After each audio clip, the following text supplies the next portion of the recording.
go. Okay, here's the form of subscription. I found it.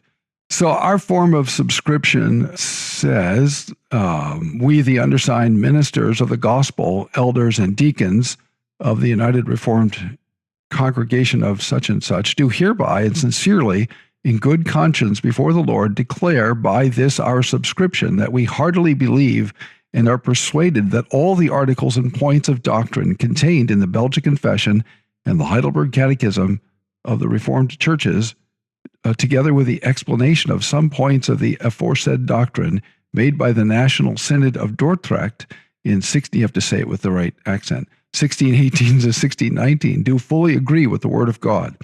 We promise, therefore, diligently to teach and faithfully to defend the aforesaid doctrine without either directly or indirectly contradicting the same by our public preaching, teaching, or writing. We declare, moreover, that we not only reject all errors that militate against this doctrine, and particularly those that were condemned by the above-mentioned synod, but are also disposed to refute and contradict them and to exert ourselves in keeping the church free from such errors. And hereafter, any difficulties or different sentiments respecting the aforesaid doctrines should arise in our minds, we promise that we will neither publicly nor privately propose or defend the same, either by preaching, teaching, or writing, until we have first revealed such sentiments to the consistory classes or synod, that the same may there be examined, being ready always cheerfully to submit to the judgment of the consistory classes or synod, under the penalty, in case of refusal,